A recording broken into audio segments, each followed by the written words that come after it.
Okay. So, hello. It is my great pleasure to introduce Ivan Bliznets from Utrecht University, who will tell us something about fair division in social networks, in particular when the withheld information is minimal. Please take it away.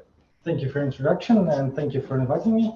So it's not meant to be a very technical talk. I'll talk about fair division in some social networks, and I try to withhold some information. This is joint work with Anton Bukov and Daniel Sagunov. And as the title says, that we'll be dealing with fair division. We have some resources, we have some agents, and we would like to divide it fairly. Well, it might sound at first that's very well-defined problem, what's hard to divide fairly.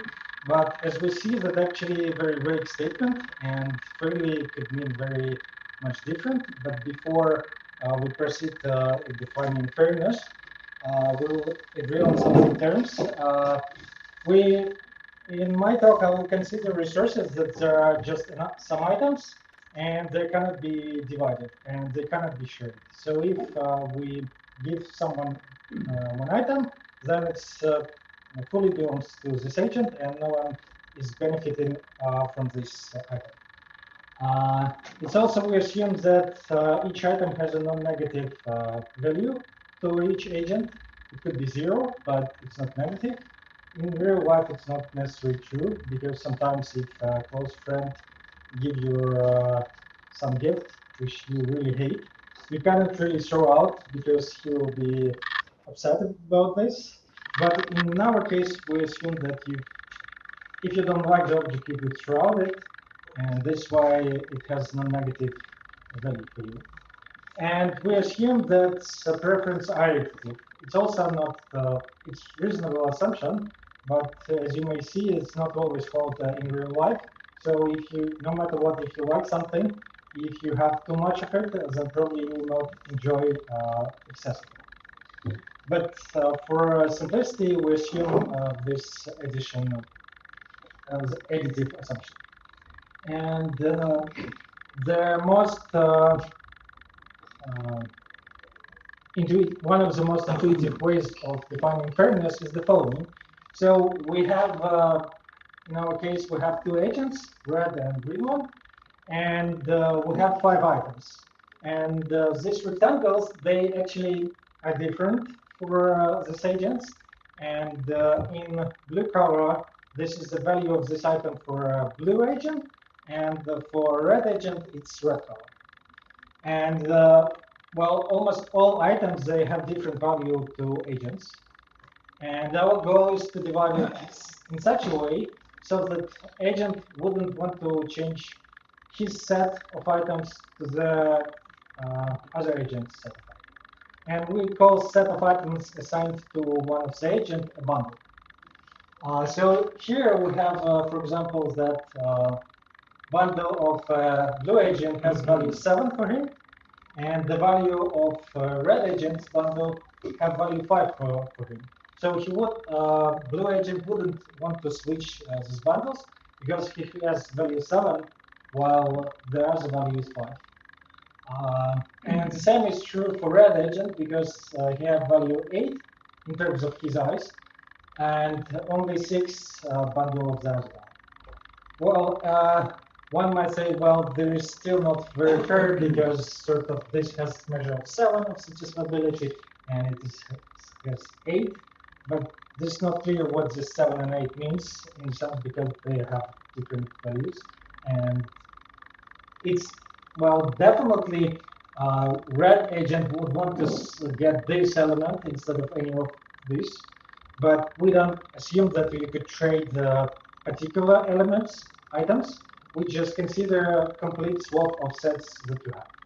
And that's why this partition is envy-free.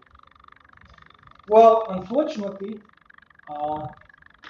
it's not always possible to achieve envy-freeness. Why? Because just consider 2 agents and 1 item.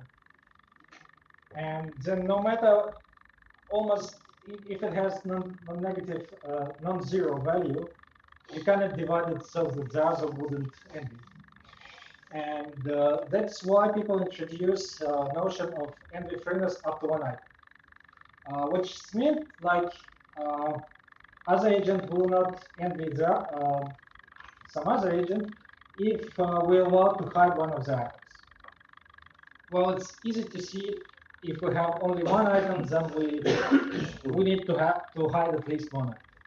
And well, you could actually imagine it as if we sort of ask agents to hide their item, not to provoke conflict.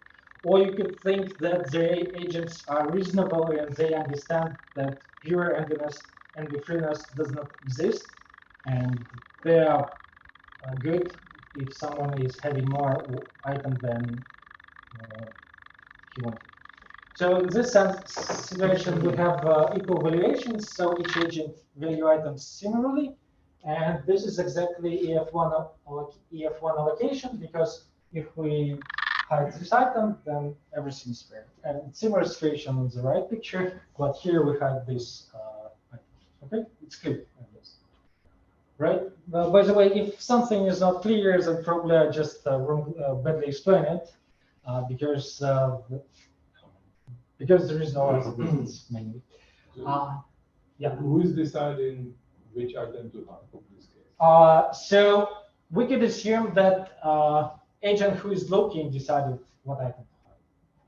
So actually, it could happen that, for example, if we have come together this green, blue, and red one, and this red one, I mean, for some example, it could happen that it is from one agent, it's better to hide one object, and from the other, it's better to hide the other object. We still sort of allow this hiding, and at the beginning, we will not really include it. So we more or less agent outside decide what to hide. This one. In terms of EF1 frameworks. Later, we will add some notations, and we will care about whether we hiding the same object or different. Okay, and it can be shown that we could EF1 allocation always exists, just hide everything, and everyone is happy because he doesn't know what other guys have. But we could do better actually. We could hide not that much in the following sense. We could we could fix some order of agents, and in this order, ask agents to pick favorite items. So if I'm starting first, then out of all items, I just pick item.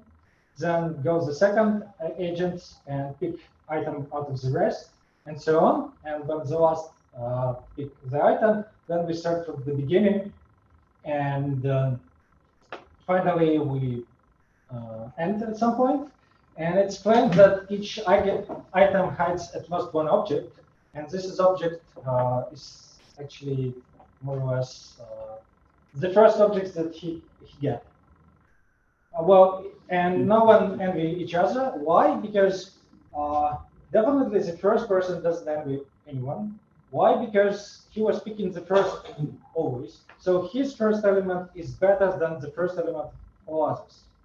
His second is better than all element of second element of others, and so on.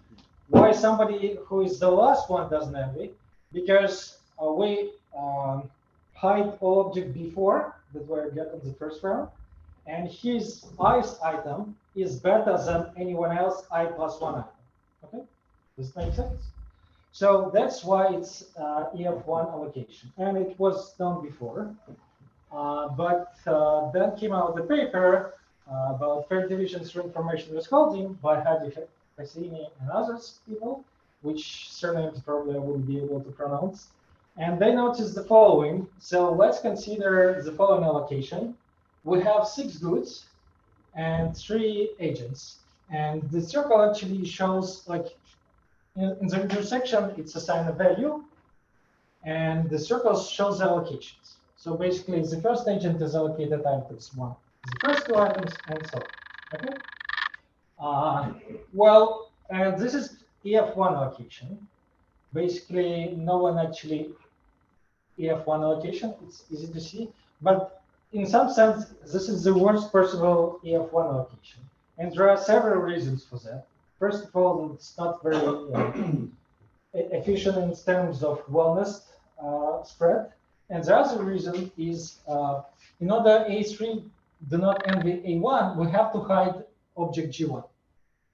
Okay, but in order to A2 do not envy A1, we have to hide object G2. So basically, we have to hide all objects. And like if it was in real life that we ask agent to hide something, there is too many information that we need to hide. And if you need to have too many information and secrets, that something at some point have a good chances to go wrong.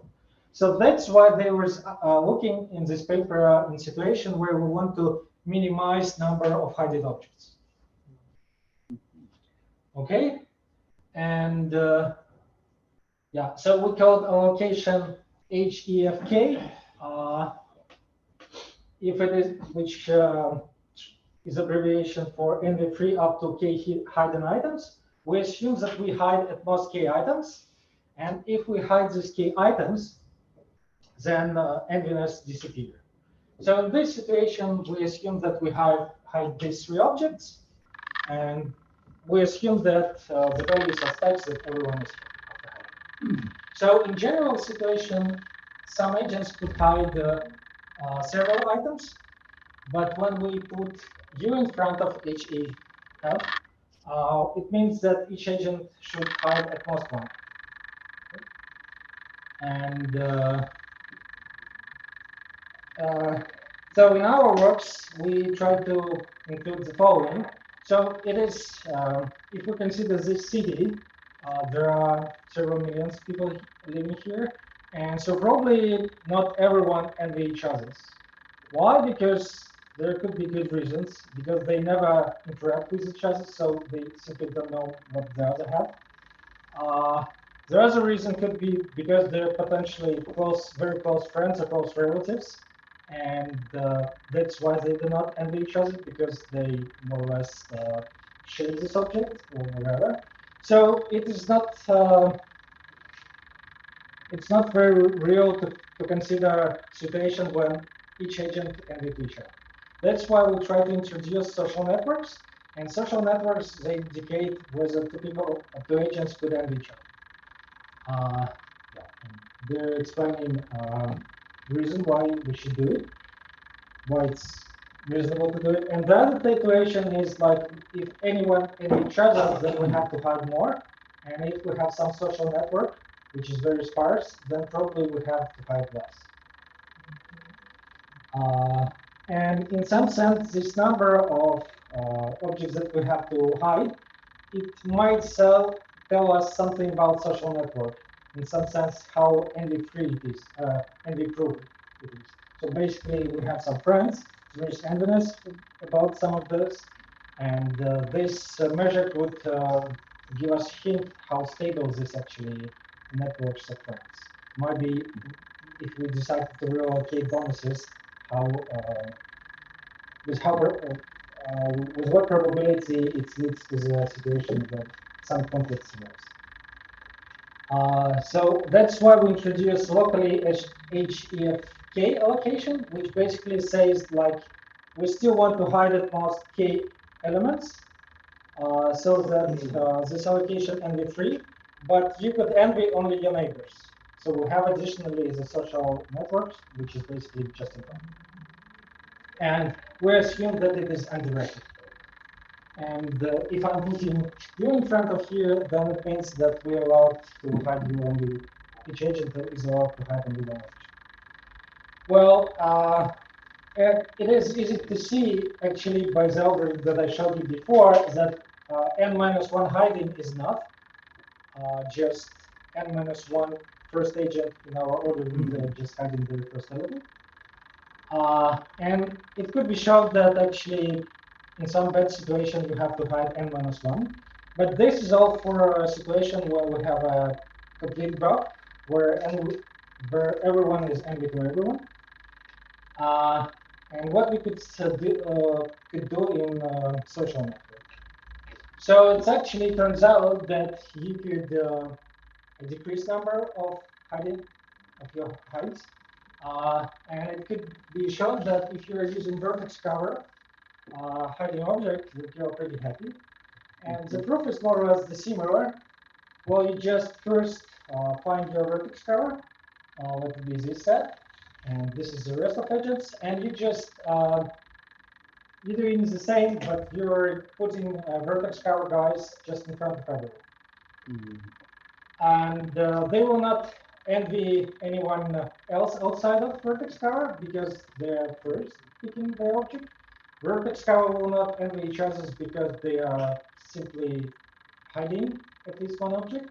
And guys outside of vertex cover, they don't envy each other because they simply do not see each other. Okay? Right, but is it vertex cover always necessary? And it's an actual question, and unfortunately, it is true, yes. And in order to do this, we sort of consider the worst possible evaluations. At this point, it's not very clear what is worst possible evaluations, but later I will explain. So what we want to have, no matter how we structure bundles, if there are different bundles, so that not completely coincide, then they will have different values. And the other thing that we want to, from this valuation, is the thing that if more object I have, then I'm better. So if I'm just having arbitrary I objects, I'm still valuing my bundle better than anyone else having a-1 object. And in order to do this, we can construct the following valuation. So I items is valued by this value, and it's easy to show that actually it satisfies properties that I mentioned. It's basically like you just using binary expansion, and you see that two objects cannot, two bundles cannot have the same value. And yeah, because 2 divided by converges to 1, then actually the more object you have, the happier you are. And it could be shown that actually for this valuation, if we have quite a lot of objects, then we must hide at least vertex cover. Why? If each agent have at least one item, then no matter what, I'm envy to my neighbor or neighbor is envy me. Because we have done 0 values. Only if we don't have anything, then we don't value envy each other. So the only is the bad case if someone doesn't have items at all. But if I don't have any values at all, then any person in the social network, if it is connected, could have at most n items. Why? Because my neighbors could have at most 1 item. Neighbors of my neighbors could have at most 2 items, and so on. So basically, if you are using more items than n squared, then each agent must have at least 1 item, and we are back. But we're using here is that the number of items is bigger than n squared. And what if it's not the case? What if the number is somewhat smaller? So what if the number of items is bounded? Can we determine number of for given number of items that is going to come? We would like to find the minimum number of heights. So basically, we ordered some objects, some presents to our kids, and we don't know which object the kids like. We could just guess because kids are unpredictable. And we would like to pre-compute something to understand, to contain the sequence how the kids will be picking their presents. And we would want to understand whom we should bribe from kids not to be showing their presence. So everything was peaceful. So this is more or less the following. We have T items, and we would like to minimize number of hidings. And it's actually the following theorem is true. So if we, like, the previously defined valuation with 1 plus 2 divided 2 power 1 minus I, we call inequitable valuations. And it's actually if you could distribute these items, then you could actually distribute any items, hiding at most k objects. So in this valuation, everyone has the similar value of all items, and here it's not necessary. So, and this is actually explained why this inequitable valuation is actually worst case. Okay. Is it statement answered here? So, yeah, and in polynomial time, we actually could transform this one distribution to the other. So before we proceed to reviewing this statement, we just introduce some notation. We define by hi the set of agents that get exactly I items. They're hiding one item. And this is happening under distribution, this inequitable objects. And SI is just a similar thing, but this is a set of agents that do not hide anything. They just have objects and they do not hide anything. So actually, if we have some distribution, then our graph sort of is partitioned to sets H1 and H2 is S1, S2, and so on. And only the following edges we're allowed to have. So we cannot have H going from HP1 to SP.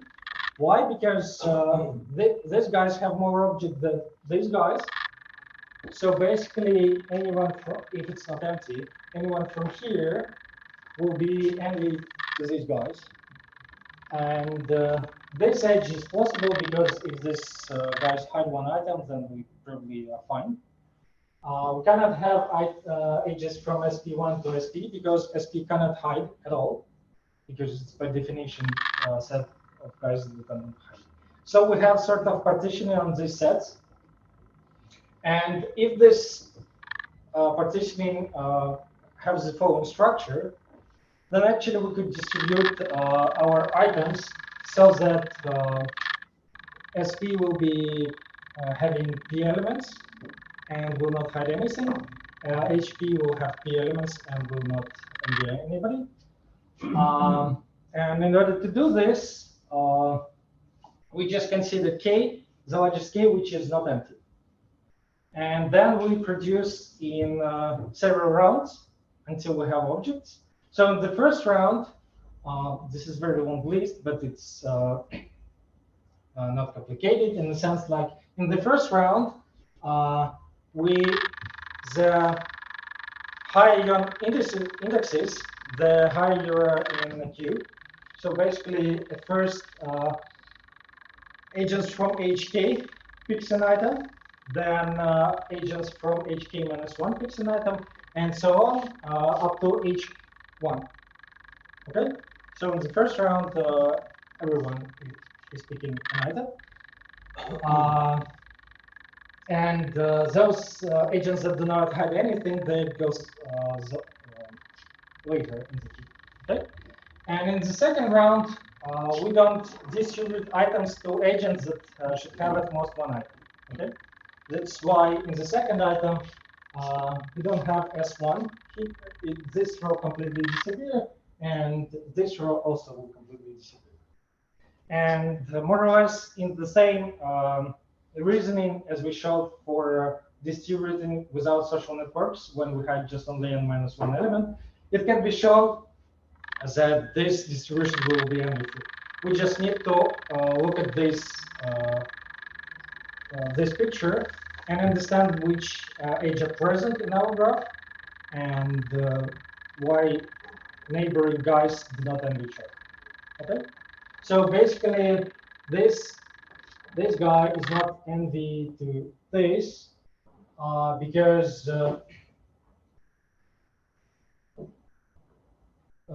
if we hide the first object, then we're happy.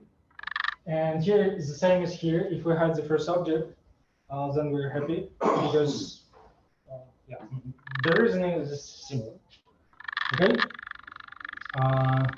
So in this situation, we show that an equitable evaluation is indeed the worst situation. But we didn't know how to actually distribute for inequitable evaluations yet. So we would like to find it. And in order to do this, we sort of assume that we have, we know a set of hiders. So basically we guess who is hiding. And this is set H, and this is set S. And what we could notice that if there are two agents, and they're both from set S, and if there is an edge between them, then they must get 0 items. Because if one of them getting at least one item, then the other will be envying him. Because this is because value of this guy cannot be equal to these guys. This only happens if they have zeros. So in this situation, like if we don't have this picture, then it actually means that H is a vertex cover. And if H is vertex cover, then we could distribute any amount of items. If this is so, and if this H appear, then we have we put these guys into set as 0. Okay, and then we do the following: like if we have an edge between agents here, we put a direct edge of value 0. If we have edge in initial graph between some vertex here and here, then in this we replace it with two arcs. One arc going from S to H have value 1, and the other has value 0. And after that, we simply compute the distance from set as 0. Okay? And if you are saying at a distance, I guess it's written in next slides. No, it's not. So your DI, you're in the set DI simply distance from this set as 0. Okay? And if you're, we're saying that if you're at a distance P and you're belonging to hiders, then actually you have to belong to HP set. And if you're at distance P, then actually you have to belong to set SP. You cannot have more than P items. And after we partition our graph, by induction, we can actually prove that this agrees to this partitioning. And after that, we could distribute our items. And what is left is just to compute the following sum. We just need to compute this sum.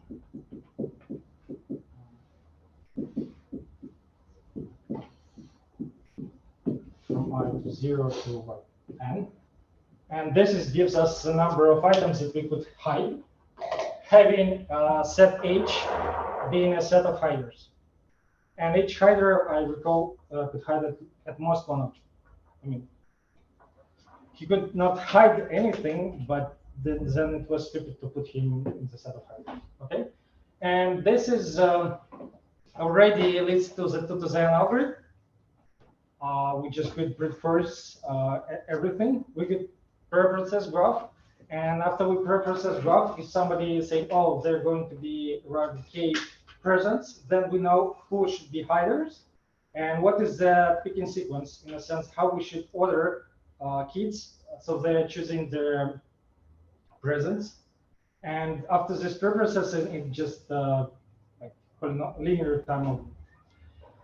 And we could actually show that assuming exponential time hypothesis, we cannot do better than 2 to the n.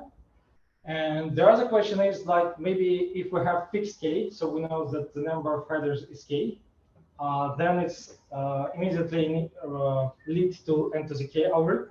We just brute first set of hiders. And the natural question is, can we do better? Can we construct some FPT algorithm?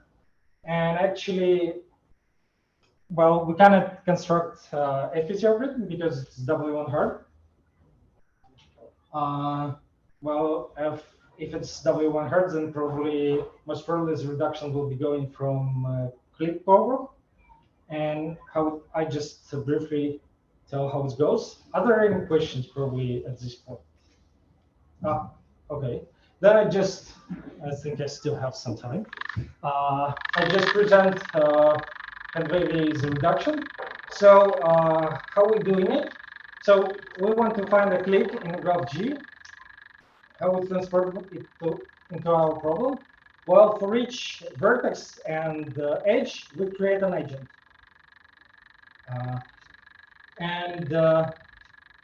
So we have sort of vertex agents that are coming from vertices, agents that come from correspond to vertices, and we have edge agents that correspond to edges. And vertex agents, they induce a complete graph click, so they basically end each other. And edges, they're only enviness their endpoints. Okay. Does that make sense? Oh, so actually we start of getting just done something. So if we have this type of graph, which is 3, then we have this is HT1, HT2. So we have 1, 2, 3 here. They completely end each other, and we have E1 and E2.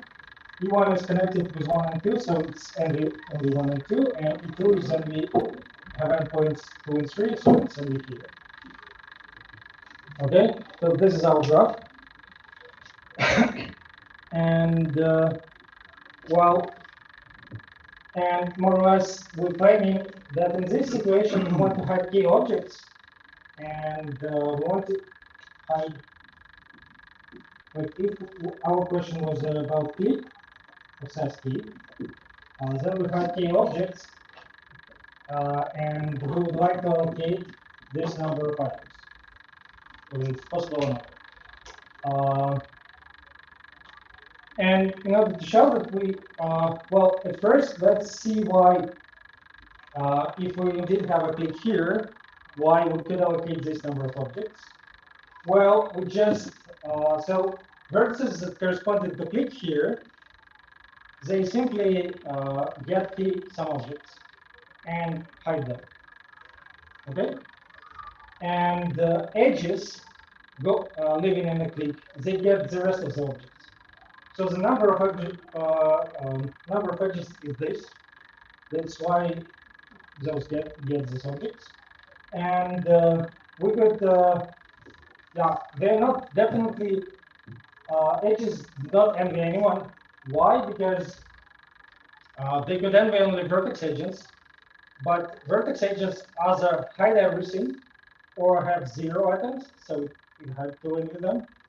And vertices, they don't envy because like if you're a vertex, if you have 1 item, then it means that the other is also like we sort of ask guys from a cliff to picking first, okay? Then they're not envy what's in ages, and they don't those that doesn't have 0 items, they don't have edges attached to them. Okay. Well, actually, it's construction which was used into several problems to show their W1 harness, and we're more or less using the same, but our proof is different. So we've, in a sense, we showed in one direction that actually, if you have click, then you could afford this, and this is shown on this slide. And it was shown on the previous slide. And what's up to show the reverse direction. And in order to show the reverse direction, we assume that our k is significantly smaller than number of vertices here, because otherwise we just compute first and it will be an FPT. And in order to do this, we sort of transform our allocation. How we transform our allocation? We want to be to transform it in such a way so that hiders will be sitting only among vertex agents. So because I have this constraint, it means that at least one vertex agent doesn't have items at all, and it means all agents here, because they're a neighbor of him, they could have at most one item. Okay? And the edge agents, they could have either one, two items, or zero. Okay? So none could have three items. So, and this is more or less stated here, that each vertex agent is either instead S0 or H1. And we, like, if hiders are among vertex agents, then it's easy to see that we're done. Because only, so this is the vertex agents and zero hiders. Then if there is edge with this behavior, then it cannot have any items because this guy has zeros. So I cannot have. The only person that could have is the edge that have this behavior. And we know that number of such vertices exactly the number of edges here. Okay. So in this situation is easy, and if it's not this situation, and for example this vertex is hiding something, then it is either H1 or H2. Well, and we consider two cases. So if this edge belongs to H1, then we simply take out his object, his item, and give it to this guy. Well, it's not really, so it's, well, so to say, it's not what we're doing. It's natural to assume that we want to do something of this kind, but actually what we're doing is a little bit trickier. We just assign this vertex to S0, and this guy we assign to H1. So we have the same number of hiders, we have the same number of objects, we have classes that respect this structure that I showed you, and having this structure, we redistribute all items again. Okay, and it will behave good because it has structures that I mentioned. And if our edge agent is in class H2, then we do the following: we just put him in class S1, and someone from class S0 we put it to class H1. And again, that it will be respecting this diagram of classes. That's why we could do this. And number of hiders will stay the same. Because this was hiding, and this become hiding, but this is complete reverse class one. And so we could change the classes, redistribute objects.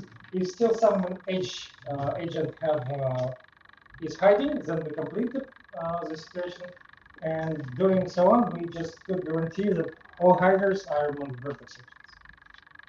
Okay, and yeah.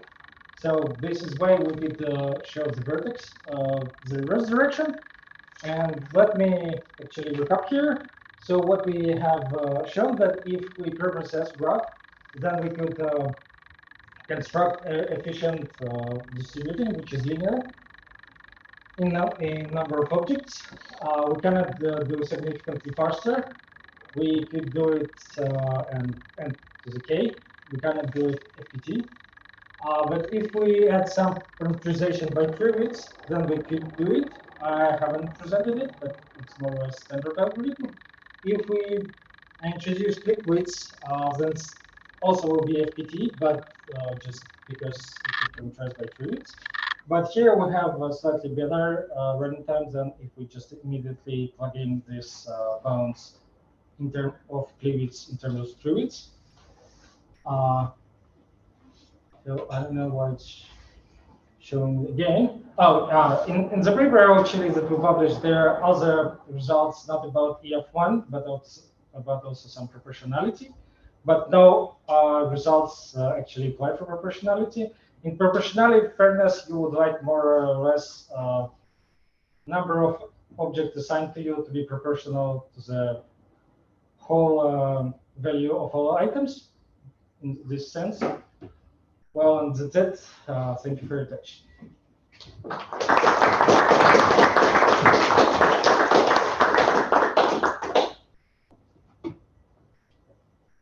So thank you for that. audience have any questions?